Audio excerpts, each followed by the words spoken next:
directors of the live course to invite me to this fantastic place. I'd like to introduce the first topic, which is on chronic aortic dissection, about the current status and future development.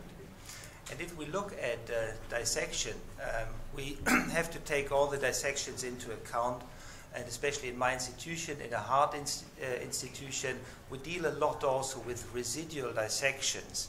And if we look at these, the Baker classification with the usual treatment for type 2 dissection, which is ascending replacement, this disease is often cured.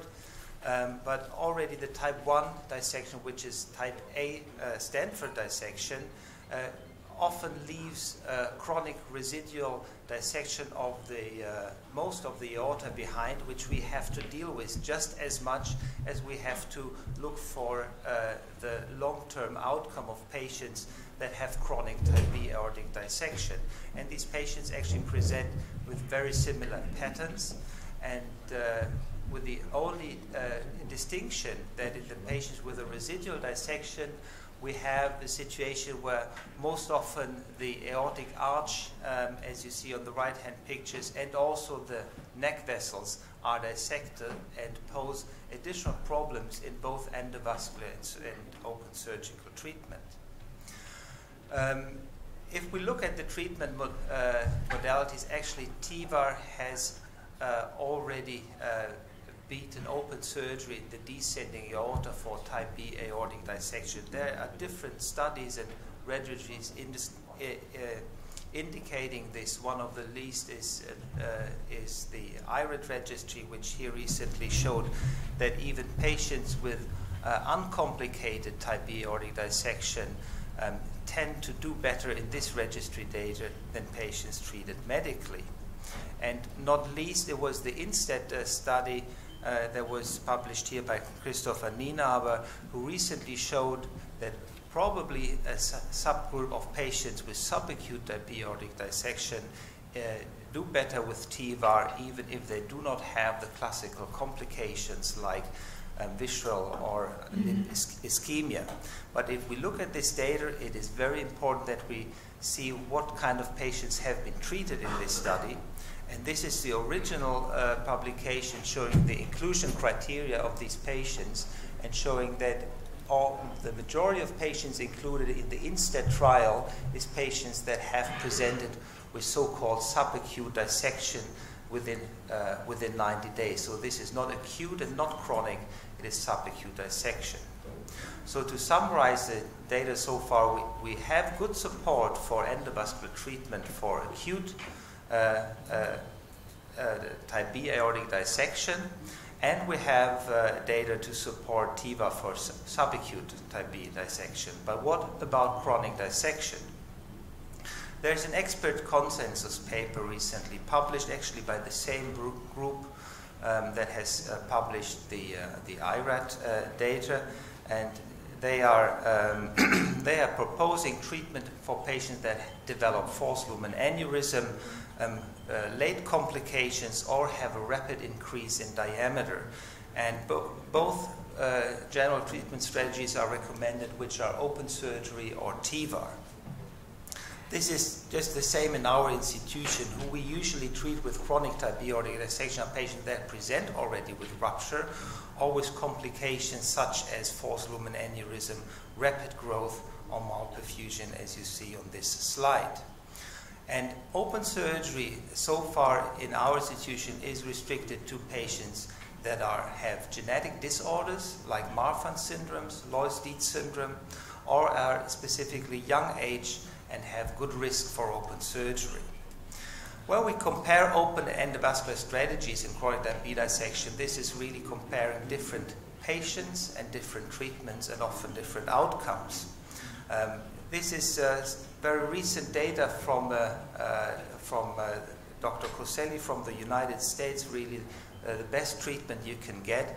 And still, we have a 30-day mortality if we treat chronic dissection with open surgery of 12%. What I want to point your attention to is that these patients are also very young, with 56 years. So can TEVAR make a difference and do better in chronic patients? we need to look at the published data, and there's a lot of studies like this showing that if we treat patients with chronic dissection with TEVAR, in about a third of patients we have recurrent problems with increasing diameter of the false lumen. And it's usually the thoracic aorta that increases in diameter if there is a false lumen patency. This is another study by Kevin Marney, who comes to a very similar result with a 30% mortality in about 3 years. And the patients that die are the patients that have an increase in aortic size, and the patients that lack thrombosis of the false lumen. So you have a huge difference if we have a patient that does remodel and has thrombosis or not. And this study indicated clearly that if we have continued false lumen perfusion, we lack aortic remodeling, leading to death. That makes us look at the general concept of TEVAR in dissection. Usually we cover the proximal entry tier to get the false lumen thrombosed, expand the true lumen. And this study by Seya showed very nicely that this works well in acute aortic dissection with a decrease in false and increase in true lumen. But looking at chronic data, this does not happen. And why is that? If we look at what is happening in the false lumen and chronic, we need to understand that the perfusion pressure in the false lumen, even if we cover the proximal entry tier, keeps unchanged.